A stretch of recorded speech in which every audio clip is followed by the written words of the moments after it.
done it! I cannot believe it! I swear you'll never see anything like this ever again!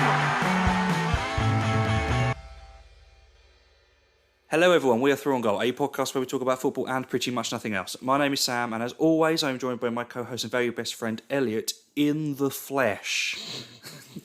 Hello, Sam. Hello, Elliot. How are you? Yeah, I'm tired. It's been a busy week.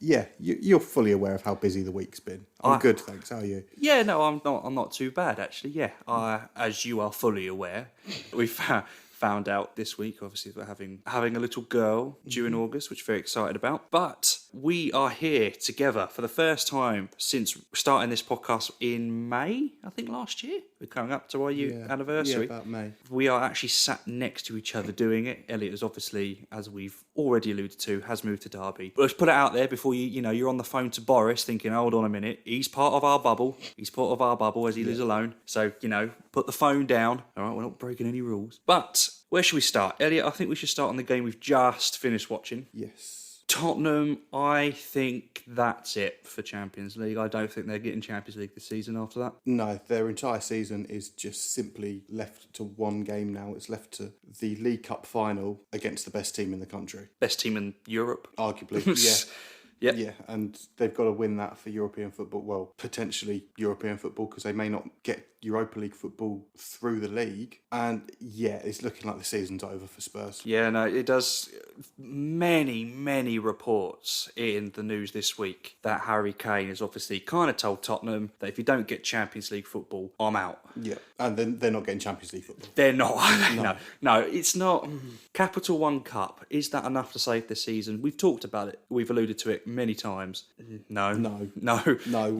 One League Cup isn't enough to keep potentially the world's, what I'd say is the world's second best striker behind Lewandowski. Yeah, fair enough. Controversial though, because I still think Kane probably has a bit more to his game, but that's a different podcast. When it comes to Harry Kane though, does he want to? I've always felt if I was a footballer, I guess I'm different. I'd probably feel different if I was there and I was, actually there. I want to win trophies. I think that's everyone's ambitions. But do I want to win a trophy with a team I don't love, or do I want to win a trophy with the team that I love? Would winning the Premier League with Man City be the same as winning the Premier League with Tottenham? I guess it's just how much you want to win. What's the chances that he is going to win the Premier League at Tottenham? It's slim. No, it is slim. I mean, Capital One Cup, is that not what everyone wants? Is that not what everyone dreams of when they're a kid? The three-handled cup? I mean, name another trophy that's got three handles. I dare you. Unless you're a Man City fan, I don't think many people, or apart from smaller clubs, I don't think many people care massively about the League Cup. I don't know. I feel like Man City are probably bored of it now because they just win it. But I think they love it. They take it seriously. It is their trophy, yeah, really. It's their trophy. It's theirs to lose every season, and they don't lose in it. No, which is fun. What was it, Burton, was it? 9-0 on aggregate against Burton a few years ago, yeah. Bless them. They tried. With Tottenham's, obviously, season being over in the Champions League, we say that, obviously, there are still 7 games left. We know in football anything can happen. That's one of the best things we love about it. And I never thought I'd ever say this, but West Ham are too good. Yeah, I think they will get top 4. They've got a very favourable run, and I mean they're entertaining to watch. But they're scoring goals for fun. If it's not Lingard, it's Bowen. If it's not him, then it's Antonio. They're going to get top 4, I think, and they're going to deserve it. Bowen for England. There's too many better players in that position. You've got Sterling, you've got Sancho, you've got Rashford who can play out on the right. You've got so many other you can play Saka out there.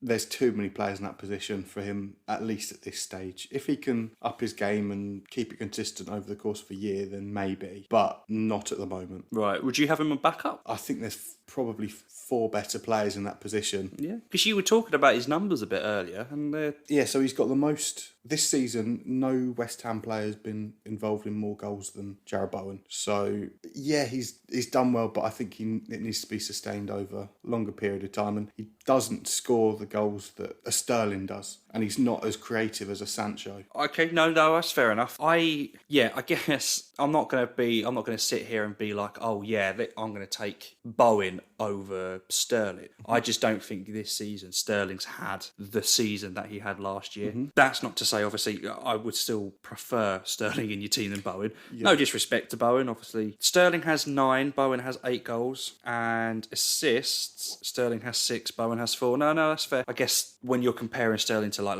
this season compared to last season, it might look like Sterling's not having as good of a season, but he's still scoring goals. Yeah. Obviously, we talked quite extensively last week about West Ham for Champions League, but after seeing the problem that seems to be with West Ham is they go 3-0 up. Like every game, I swear I watch a West Ham, they're always 3-0 up at least one. Like they are, but they never end the game 3-0. Fabianski, I don't think he's ever had a clean sheet bonus.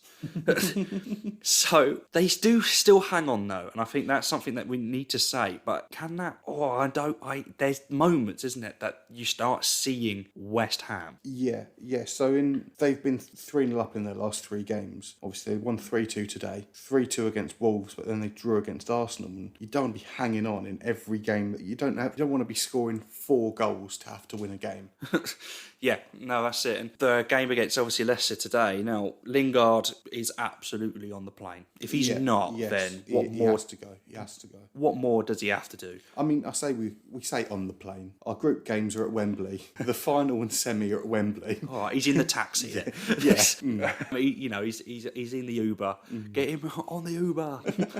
But I forgot where I was going with that. What was I saying? Lingard. Oh yes, so obviously Lingard, yes, cracking, and it's who got the 3rd goal? Bowen. Oh, Bowen, yeah, of course he did, yeah. Get him on the Uber. But then, Iheanacho, who I think when we do our team of the season at the end, he could be in there. He's on the subs bench, don't get me wrong, he's hovering, but he's knocking on our Alfreton town manager's door.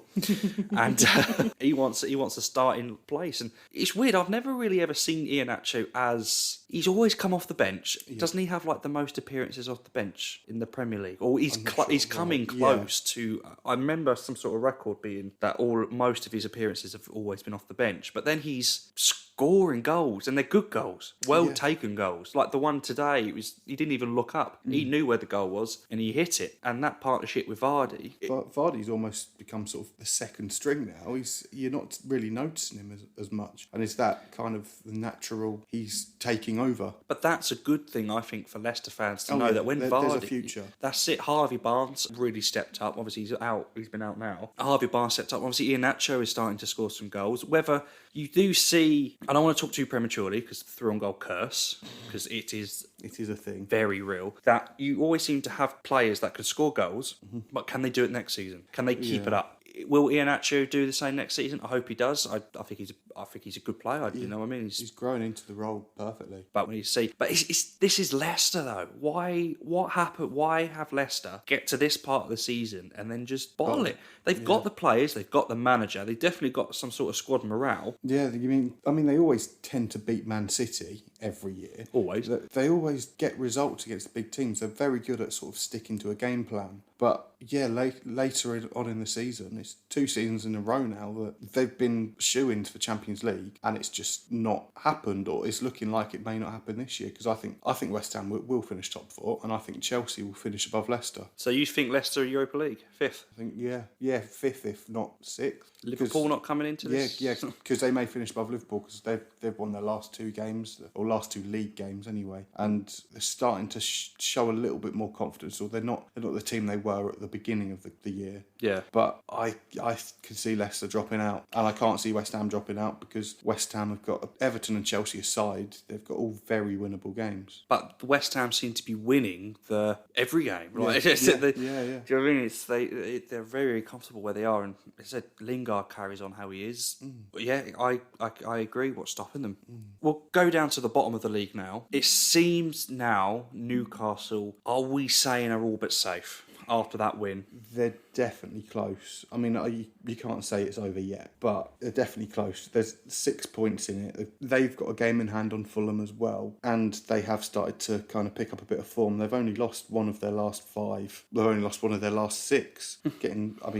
There are 4 draws in that, but they're becoming a very difficult team to beat. And went to Burnley, and now with Alan St-Maximin back in the fold. Oh, he's good. Came off the bench, and within 8 minutes of coming off the bench, he'd scored and assisted. So I do think they've got that the quality. Yeah, I think Newcastle will stay up, and it looked like Fulham did have a bit of momentum, but they've gone and lost their last 4 games, and they were somewhat unfortunate to lose against Wolves in the last minute on Friday night. But although there was stupidly the offside, the lines, ridiculous. But Fulham, they've got 6 games left, and in that they've still got to play Arsenal, Chelsea, and Man United, along with on the last day of the season. If it is still on, they play Newcastle, which I think it will be done by then. Yeah, I think they've got far too big games still to go. But if it is still on the last day of the season, that will be very interesting. Yeah, that would be good to watch. That would be fun to watch.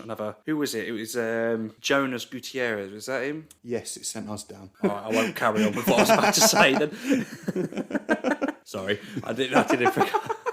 It was a feel-good moment. Yeah, no, it was. If we were to go down, it was best for it to be him. Sorry, I actually did not know that. Anyway, but yeah, so if Fulham go down, because the thing is with Fulham is that they went down quite the first time they went down, I think it was the season, or was it the season before last? Oh, when they spent 100 million. Schürrle, Babel, everyone came in. And they brought that, was it John Michael Seri from, it was French centre mid, who was meant to be amazing. It was kind of okay. He scored a good goal, I think. But yeah, they overdone it. And this time it was a lot more sort of subtle, wasn't it? All of their... Well, that's what I was about to say. They went down, kind of rebuilt the team again, and the team that they're playing now in the Premier League, or barring a few plays here and there, are the team that came back up again. Now, if they go back down, we'll keep Parker in charge. Obviously, they'll need a few more signings. Like Areola's been He's been very good. Their best player, I think, this season. Do you think they come back up again? Are they going to yo-yo back? It depends what happens with the signings, because I think at the moment Josh Madger is on loan to them. If they can make that permanent, I can see that. Yeah. I can see it happening. But then, are they able to keep Mitrovic? Are they able to keep other big players? The problem is when you get as many players on loan as they have, it becomes extremely hard to rebuild. They do Mitrovic likes the Championship though. He scored 30 goals a season in the Championship. Yeah, he boosts his numbers, but does he want to be just a Championship striker? It's weird. He looks 30, but he's about 24, isn't he? Or something? He's younger than us, which is depressing. But no, well, I guess that's where's he from? Serbia, I think. Serbia, Eastern Europe. They're built different. They are a pair, yeah. One thing, obviously, that we pick up quickly as well before we move on to the EFL. It doesn't affect either one of their seasons, but it is interesting to note that Leeds, 10-man Leeds, who took off their striker when Liam Cooper got sent off, went on to beat Man City 2-1. This is the Man City that we watched that were just piling pressure, constant pressure on them. And Leeds, fair play to him. Are we, Bielsa ball? We go, why is Bielsa always lauded as the best manager in the world?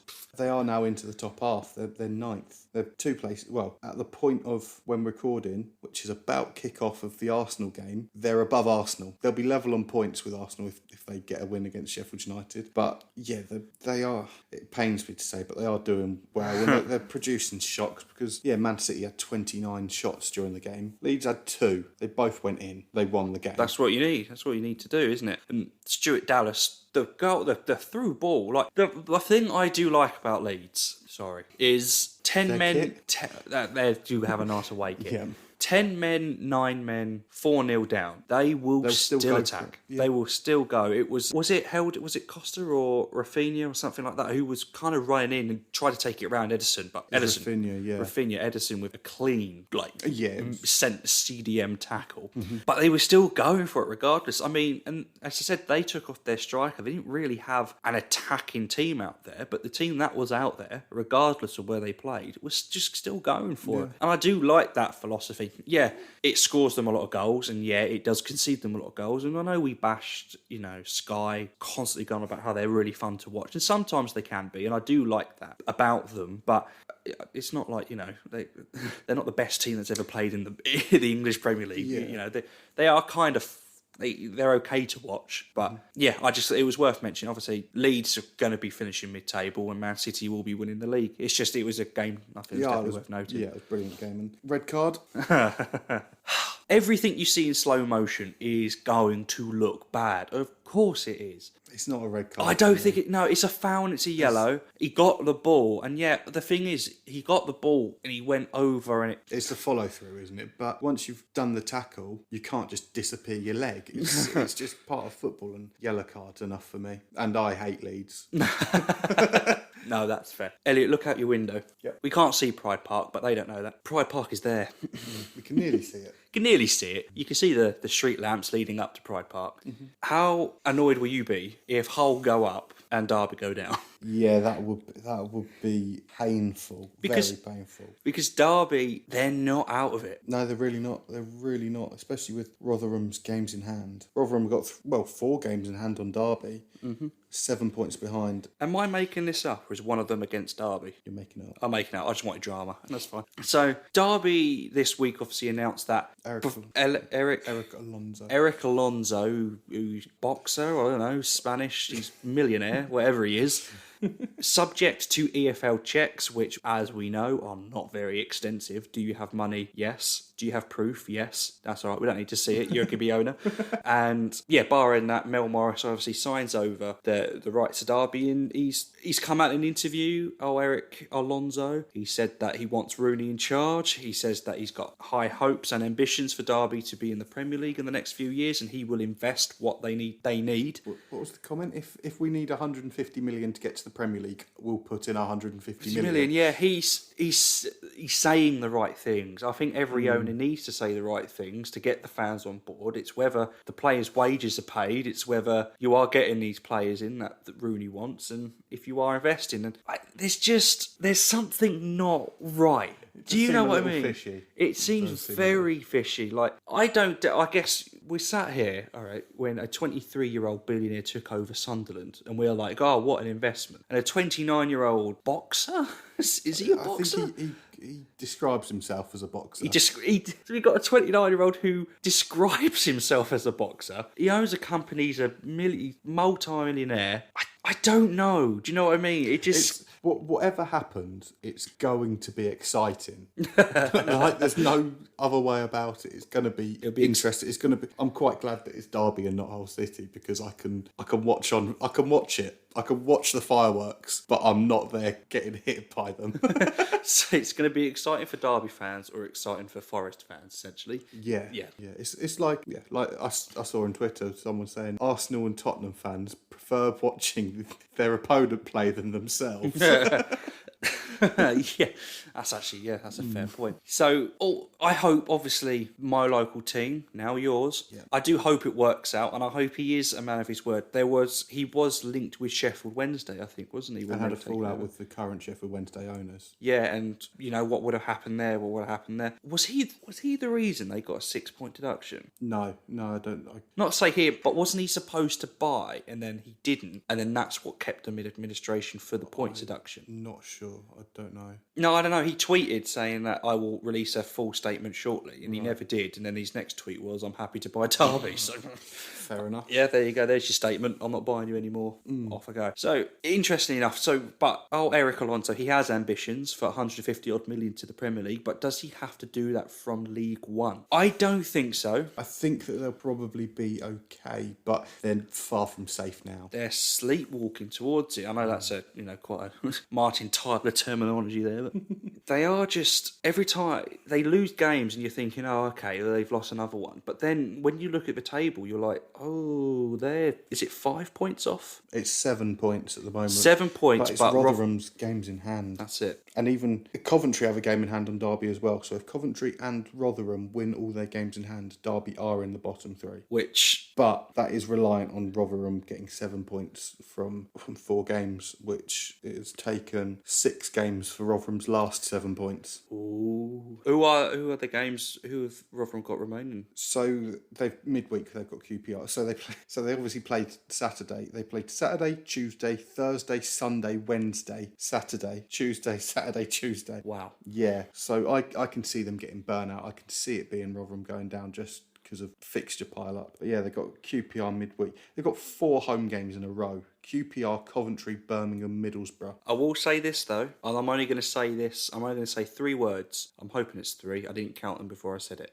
Last season, Barnsley. Yeah. Yeah, I'll let that settle. So what we're saying is that Rotherham will be going for the playoffs this time next year, hoping to get into the Premier League. Rotherham to the Prem, I say, yeah, absolutely. Let's get it trending. No, no, but Barnsley were all but down last year. Oh yeah, weren't they should have. Absolutely. They should have. They just should have. And it was a miracle few games because didn't they? I know they won against Brentford, but didn't they also have another ridiculous result against, was it West Brom or something like that? I can't remember. I just remember the last game of the season when it was against Brentford, wasn't it? Yeah, and they were going to be down the entire time, and then they somehow pulled off a result. Yeah, no, that's fair. I hope Derby stay up, but we won't lead too much onto them. Norwich are just.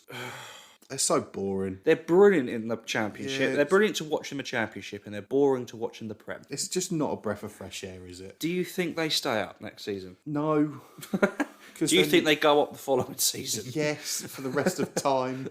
They'll be, if the year ends in an odd number, they get promotion. If the year ends in an even number, they get relegated. That's how it works. For the rest of time. He's a brilliant, Farke's a good manager.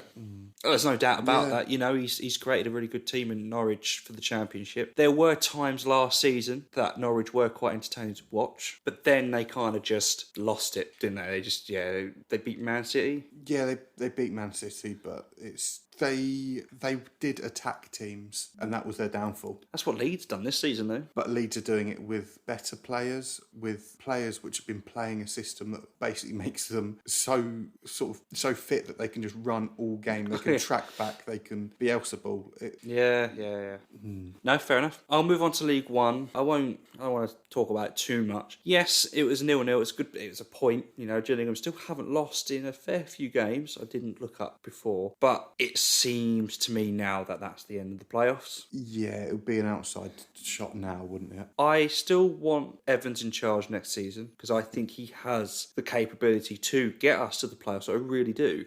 And he has shown signs this season that he can build a team and create a team that everyone hates, and I don't care. But he's got that capability of really creating a team. And as I said, he's shown this season that his entire squad can buy into his philosophy, which, Gillingham have been in the playoffs. Yeah. We've got Oxford, I think, next game. And then who's after that? Is it Peterborough, Northampton, Burton and Plymouth? They're very difficult games. Peterborough, who are chasing Hull for the title, it looks like they could be going up. With Sunderland seem to be dropping a few points here and there. But it's the games in hand. If everyone was on the same amount of games, I think I'd have a bit of a different. I think Gillingham could still do it, but it is the games in hands that I think have really killed us. And it was nice. It's been a nice change of pace, obviously, watching Gillingham this season. Not being like, oh, we're near the bottom. Oh, God. We're watching, playing, hoping for playoffs. And that's a difference from the last couple of seasons watching Gillingham. So can hashtag Gillingham do something? Maybe next year.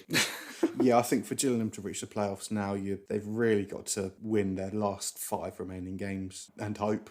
And I don't really see it happening. But hashtag can Hull do something looks like it might be successful. I think that it's been a 3-horse race for a couple of weeks really for the League One, for the 2 League One automatic places. Us, Peterborough, Sunderland, and Sunderland dropped points this weekend, which neither us or Peterborough did. Mm-hmm. They do have 2 games in hand, but they are 8 points behind.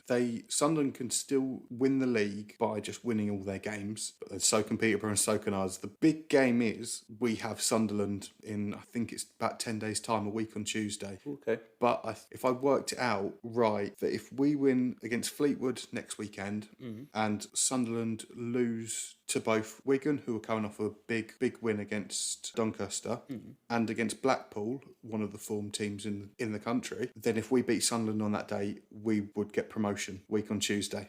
That's the hope. I want to just get it done quickly. I want the title. I want to be greedy, and I want the title. Yeah. We haven't had a title in, I think something like 60 years. Every time we've gone up, we've either gone through the playoffs or a secondary automatic promotion place. I want the title. I want a bit of silverware. Yeah, no, that's good. And it was mentioned to us by Lana that she feels quite bad because the one seat we've waited in our lifetime, we've never watched Gillingham and Hull in our lifetime. They've never played in our lifetime until this year. And we've still not physically watched them play. Yeah. And next season, unless barring Gillingham absolutely going mental and winning every game and every other team getting so Gillingham deserved that, they can go.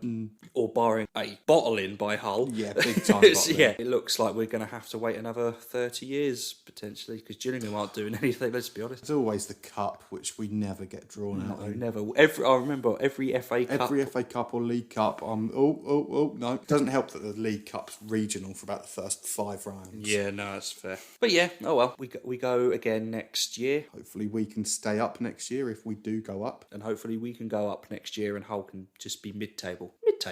Or Mid-table. Would you rather? No. Would you rather Gillingham played Hull or Gillingham played Derby? Oh, you. That's a good question, isn't it? No, the main reason for Gillingham Hull was because we were in the opposite ends. Yeah. If Gillingham faced Derby, you would be, which is just over there, you would be in the Gillingham. Yeah. Yeah. If Gillingham faced Hull, I don't know, it might save 20 quid on the season ticket. oh, but no. But you get me, like you Gillingham, but Gillingham Hull was literally it's me the v you. fixture, Yeah, it's the through on goal derby. I would like to see Gillingham v Derby though, because it would be a nice away day for me. And obviously, away day. Yeah, it's just over there. And then obviously when Derby go to Gillingham, it'd be good to go down. But yeah, Phil Brown, your old friend Phil. Let's try and do that again. Your old friend Phil Brown is back in charge of Southend. I didn't realise he spent about 5 years there before. Yeah, he'd done relatively well there, I think. I'm not sure I'm not sure if he was the manager when we went to Southend in the FA Cup. I'm thinking it probably wasn't. I think he was. You think he was? I think he was. 2013. Yeah, he would have been. Yeah, I seem to remember being in the crowd being like, Phil, he was away. No, you're right. It's worth noting that it is a return to English football and not just football, because he did have a spell at Pune City in the Indian Super League. And Hyderabad in the Indian League. So he loves India, he loves Southend, and most of all he loves Hull City. Apologies to all the Hyderabad fans for me and Elliot butchering your name, because that's definitely not how you say it. But anyway, Hyderabad. No, fair enough. He might be saying it right. Yeah, it's like if you watch Marvel, there's a villains called Hydra, and it just sounds like Hyderabad. It's like, yeah, they are. Yeah. I think he was their first ever manager. What? How long have they been a team for? Since August 2019. And he's their first ever manager? I think so. What a weird stat. They got a 30,000 seater stadium. And they fought for our first ever manager in our history. Let's go Phil Brown. But the thing is, Phil in India, they are big Premier League fans. It's a global league, and Phil Brown made his name for getting Hull City to the Premier League. That celebration, just iconic. And also, when you watch the Indian Premier League, they all do that celebration. Also, it's worth noting Dempo. The clothes that he was wearing. What on earth is he wearing there? That was a scarf and it's a little cravat. He looks tired already. Like, he looks like he's gone. Southend have been like, he's not looked at the table before he's gone to Southend, has he? He's not looked at the job. He looks like he's done his clothes shopping off of whatever he can find on the first rail in a charity shop. He does. He kind of looks like this is not very good podcast material because me and Eddie are looking at a picture and you guys aren't. But he kind of looks like an artist, a wannabe artist. He takes his stuff very seriously, and no one else does. He's been at it for like 30 years. He's Banksy. It's brilliant. But yeah, he's had some. Look at him! Oh my god, he's orange. That was on Goals on Sunday. When? This Sunday? Oh, ages ago. Oh, I was going to say, because the difference. No, look at that. Yeah, no, he's. He looks like Ian Beale when he returned to EastEnders. The Indian Super League has obviously aged him poorly. Just in a tweet, if Phil Brown keeps us up, give him the keys to the pier.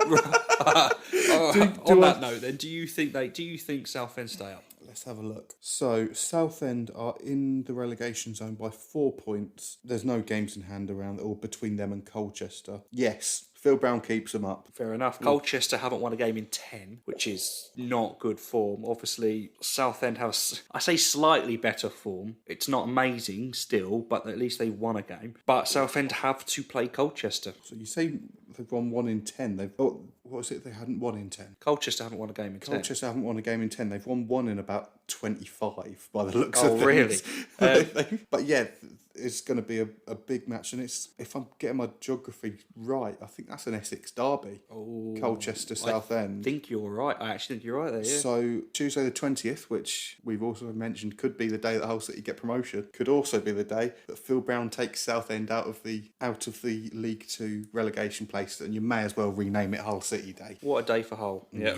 It's where he 0-0 first game, wasn't it? He drew 0-0 to Crawley in their first game. Yeah. Quick European roundup. Obviously, we've got a quick preview as well. Man City, Dortmund. Now, it seemed comfortable, and I still think Man City will win the turn leg, but it's always when that away goal that just makes things a little bit more, because all Dortmund have to, I say all they have to do, but all Dortmund have to do is win 1-0, and they've done it. Although 1-0 and sit back. that said, I think we would have been having a different conversation if Man City hadn't have got that late winner. Yes, yeah, because obviously, what do you think? 1-0? Do you think Man City struggle, or do you think what were you thinking? I still think that they'd have won, but at that stage in the tie, Dortmund have the advantage if that ends 1-1.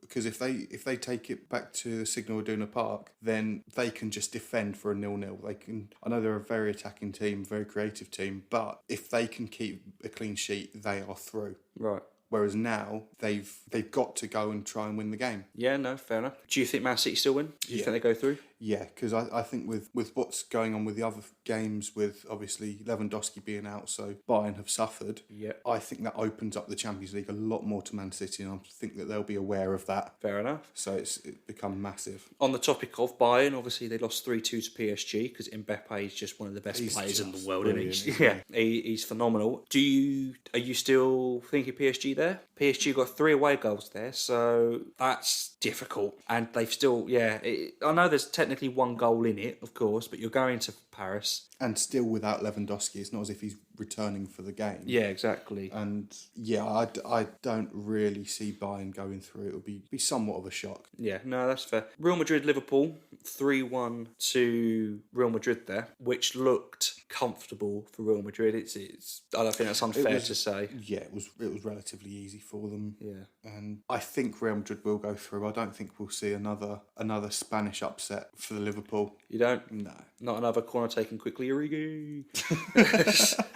No, I don't think... It's not a spot impression, but you get it, yeah. I don't think they'll be bringing Origi off the bench. But what about Jurgen Klopp's excuse that it wasn't a proper stadium? They've got to go to Anfield, which is a proper stadium. What excuse is that? I'm not being funny, but they've won it. Didn't they beat... When there's no fans in the ground and the pitch surface is just the same as it would be at any other ground, it makes no difference. No. You could be... If you gave your local park Real Madrid's groundsman for a few months so they could get it up to scratch, that makes no difference to if you're playing at Real Madrid's training ground or at the Bernabeu if it's in front of 0 people. Exactly. I mean, yeah, You'll Never Walk Alone is going to be played, via someone's Spotify account in the aux cable, but that's the only difference. I don't know. It's the last time he said that though. I think Atletico Madrid went on and beat them, didn't he? Yeah. I think he said something like that. Yeah. So we shall see on that one as well. Chelsea Porto, I don't think there's really much to say. Chelsea have gone through. It's comfortable. Yeah, it was easy enough for them, and Chilwell doing his best Torres impression. Yeah, which was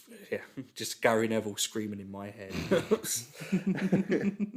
Right, we thought we would save quiz week this week as me and Elliot are actually together. So we're going to do another quiz. I know it's all done and dusted, which, is dubious circumstances, which was raised to me that although we've been very, very... If I win this one, then the dubious circumstances are out the window. Your excuse is gone. Okay, but it's become to my attention that we've been giving away bonus points willy-nilly, not the same amount of bonus points each game, which means Elliot has probably got more bonus. I'm not going to hold on. I don't hold on to things. You know that, Elliot. I always let things go very quickly. You did just say about Jurgen Klopp making excuses, and all I'm hearing is excuses. I'm sorry, but my excuse is genuine. His wasn't. So, but we thought we'd mix it up a little bit with the quiz. So, what we're going to do this week is we've picked 10 players, and from those players, obviously, we know them from playing for certain clubs. So we're going to say a player and the club that they went to, and you need to tell us. Well, so Elliot would need to tell me what team did that club sign him for. So if we were to use an example, for instance, Wayne Rooney signing for Man United. Where did they sign him from? And you'd say Everton. Yep. So that is what we're going to do. We've got 10 players. We've done a quick disclaimer. No freeze. So the player literally has to go from one club to the other. They kind of had like an extended time without a club. Yeah, no out of contracts. Yeah. And we have allowed loans. If they've gone on loan, what club are they on loan from? Yeah. And it's not just this season, it's just any player, anywhere at all. So let's see how this goes. This could be really quick segment and we could be very good at this, or this could be quite an interesting, where did they get him from segment? I don't know. Elliot, would you like to do the honours and go first? Yeah, I'll start. So, we know John Stones from playing at Man City. We also know him from playing at Everton. Where did Everton sign John Stones from? I feel like I want to say Burnley. For some reason, I don't think it's Burnley. But I feel like every centre-back comes from Burnley. Every English centre-back starts at Burnley. Don't you get what I mean? For some reason, I just have Burnley in my head. Why, John? That's a good question. This might be a long segment. I'm going to stick with Burnley. I've got nothing to lose. Geographically wrong. Okay. It sounds similar to Burnley. It's Barnsley. Okay, stretching a bit there, but okay. So that is incorrect. It starts with a B and ends in a Lee. You were kind of close there. Elliot. And there's a chance they'll be in the Premier League next season. Yeah, the old John Stones derby, old Man City beat Barnsley. Yeah, can't wait. Elliot, we know Zlatan Ibrahimovic for playing for PSG, but where did PSG get Ibra from? Oh, he's played for a million clubs. I know. I am going to say it's either Barca or it's Inter, because I'm pretty sure in the move there was the move that what was it? So Samuel Eto'o and Zlatan Ibrahimovic were involved in the same move. I'm not sure which way it was. I'm going to say Samuel Eto'o went to Barcelona, so Zlatan Ibrahimovic went to Inter Milan. I'm going to say Inter Milan. Wrong, Milan. AC. He went from AC Milan to PSG. Right. And then obviously, he's back at Milan now. But yeah, as soon as you said either Barca or Inter, I settled. I was like, well, okay then. So my next one, because of, I think my number two was going to be a little bit harsh, so I might just go on to number 3. Right, okay. I might come back to number 2, seeing where I'm at. Depends on how good I've done. Number 3, someone who is involved in this game that we're watching at the moment. Who did Arsenal sign Rob Holding from? I'm going to say the first team that came to my head. I don't think it's right. I'm going to say it. Charlton. No, it's Bolton. Ah, they kind of sound the same. They end in ton. Yeah. Okay, Elliot. Pepe, known for being just a madman at centre-back for Real Madrid. Yeah. But where did Real Madrid get Pepe from? Oh, God, that is a tough one. Is it a trick question? Is it Porto? I can't see that he'd be at Porto now when he'd been at another Portuguese club like Benfica or something like that. Where do all the nutters play? I mean, I really don't know. So it's just going to be... I'm going to go Porto. You correct? Yes. It is Porto, yeah. Get in. Porto, Real Madrid, Porto is pretty much... Yeah, been, I had no other guess, no, really. That's fair enough. Oh, if you thought that was harsh, I've got quite a... Okay. Doing harsh ones then, yeah. So, I don't think this is particularly harsh. Okay. Where did Bayern Munich score their goal scorer, Eric... Score their goal scorer?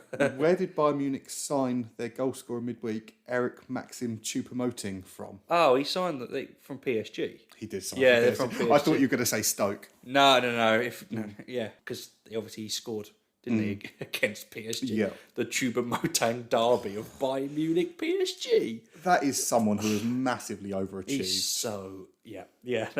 Luka Modric. from Very good player for before Tottenham. Who did he play for before Tottenham? Where did Tottenham sign Luka Modric from? I do apologise. It's not the one that knocked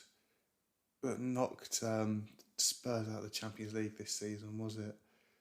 Because that's Croatian.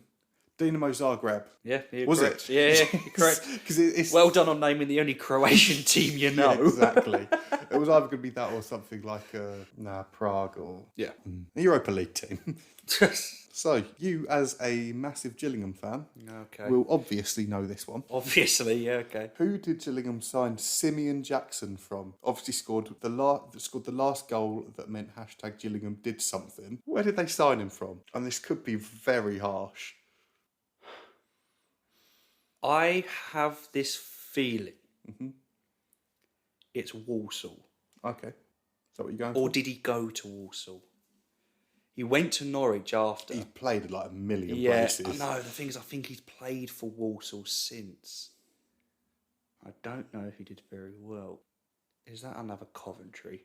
No, I don't think he's played for Walsall. No, if you didn't get it straight away, if you didn't know off the top of your head, you weren't going to get it because it was Rushden and Diamonds who no longer exist. God, wow.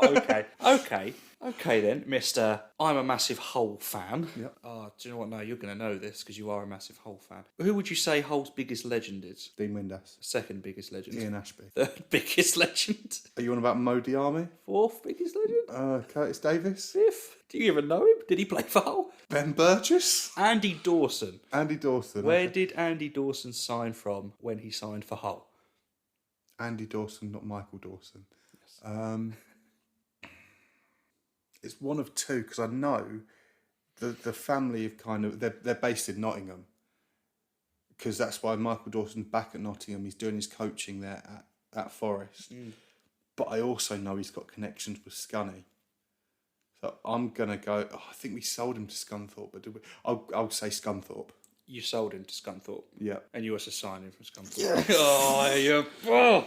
Oh, no, I'm leaving. He once caught up with Theo Walcott, in his prime. Right, okay. Get him in the Uber.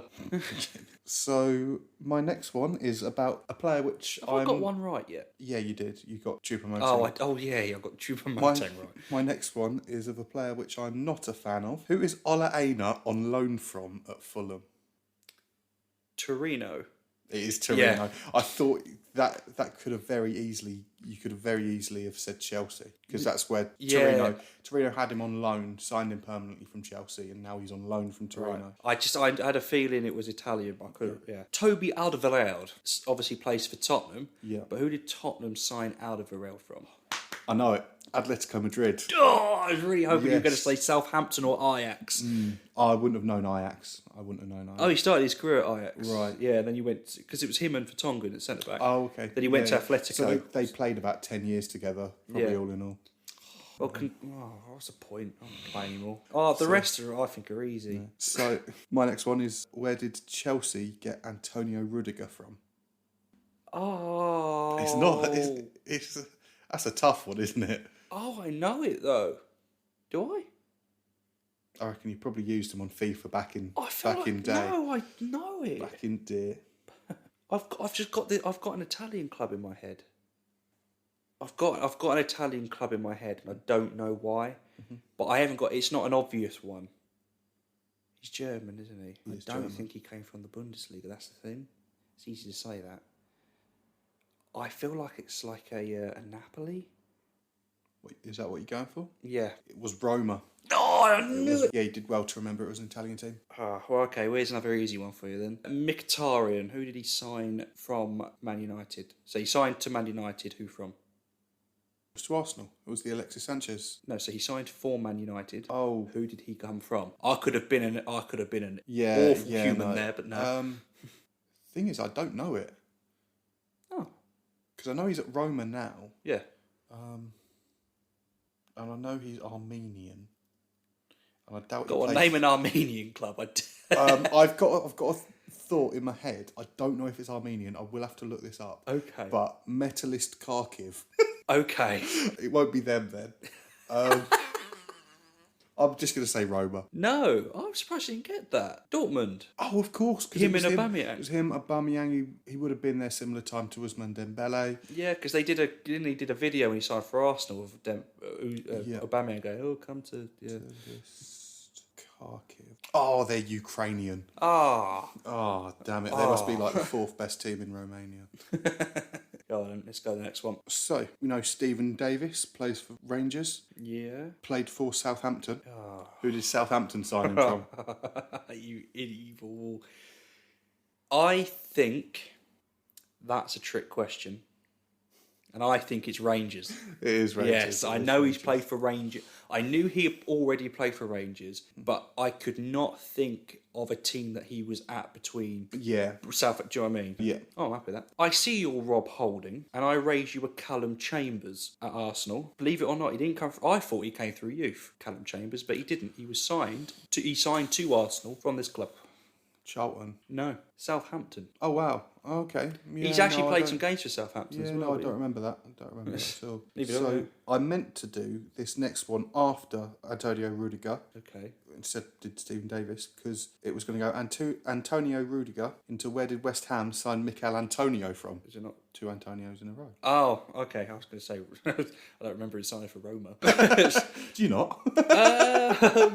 It's him and Totti in that selfie. Oh, no. Do you know what? I know. I feel like I know this, but I don't. I don't know why, but I think he was signed on the same day that Jack Butland signed for Stoke. Oh. I think it was that January transfer deadline day. It's a London club. And I keep having Leyton Orient in my head, but I know for a fact it's not Leyton Orient. And I'm just going to go against everything I've just said, but for some reason I've got Southend. I've got him playing in blue. Why have I got him playing in blue in my head? And I'm trying to think of what London clubs in the Championship EFL play in blue. And I just can't think of any. So for that reason, that's annoyed me, that, because I know it. I absolutely know it. I swear I know it.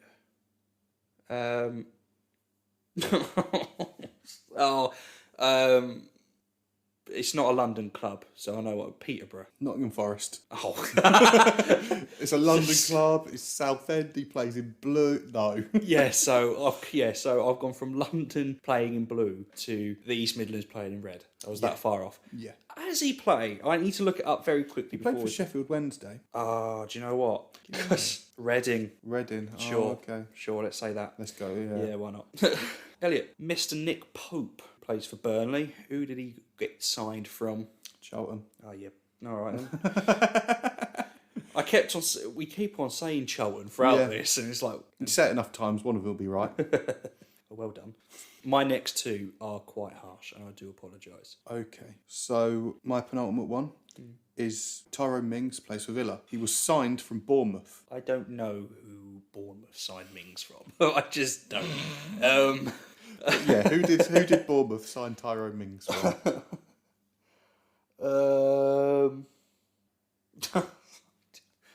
I don't know.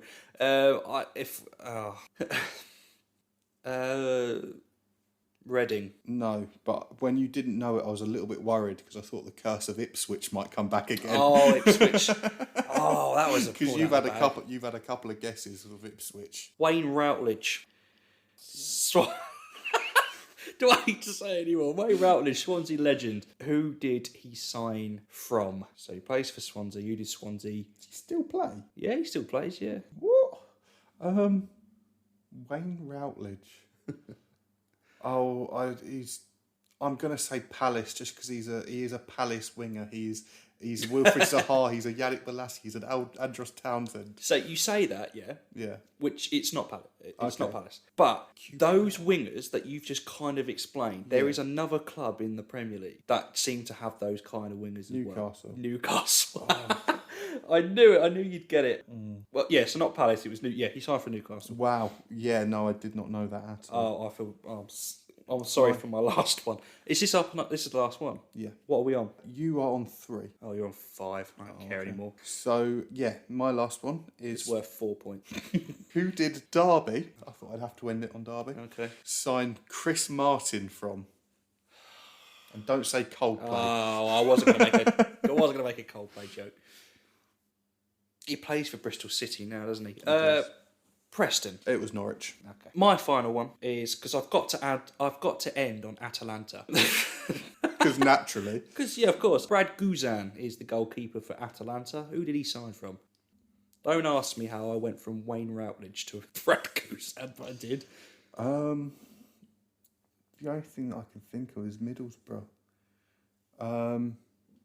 Do I go with Middlesbrough, or has he played for some ridiculous, like, North American team? Like Kansas City Chiefs. No, Kansas City Chiefs won the Super Bowl, didn't they? He's very versatile, as Guzan. That's the wrong football, that. Just because I want to pull out of the bag and Borough would be too obvious, I'm going to go Vancouver Whitecaps. It was Borough. Yeah, it was Middlesbrough, yeah. When you said Middlesbrough, I was like, no. All right, what you got Middlesbrough for? It was Borough. You finished on 5, I finished on 3. Yeah. So, well done on winning another one. I don't care. No more excuses now. I promise I don't care. I'll let it go. Elliot, I'm going to end the podcast and leave because you've made me cry. You've made me upset. So you've got an air fryer to try. I do have an air fryer. I've just recently bought an air fryer because Elliot said, try these wings from the air fryer. And that was it. I took one bite and I bought one. I had an Amazon voucher and I thought I may as well use it. So, Elliot, I'm going to end the podcast with a pun. This is the first pun that I'm going to do to you in person. So you can't hide away from the camera. I'm going to see your reaction and I'm going to see you cringe and I'm going to see you go, yeah, okay, out the door you go. You may laugh, you may cry, you will cry. You ready for my pun? Yeah. I asked my girlfriend to get me a newspaper. Don't be silly, she replied. You can use my iPad. That spider never knew what hit it. So we thank you very much for listening to this week's podcast. It has been a good one. We've together, sorry, he's rubbing his eyes. You can't see that. That's shocking. This, obviously, it's a very temporary setup at this moment in time because we're just recording in the living room. Next week, we're going to have an actual desk and office and we can't wait. So, yeah, thank you very much for listening to this. Thank you very much for listening to all our podcasts. You can find us at TO Goal Podcast on Twitter, the Through and Go on YouTube, also Through and Go on Spotify, Apple, Google, Simplecast. I'll say them all because Elliot says you know where to find us. But if you don't, I'll say. Yeah, give us a follow, give us a like, any feedback. We love it. And yeah, we thank you very much for listening. I've been Sam. I've been Elliot. And we'll see you in the next one. Tell your friends. Bye-bye.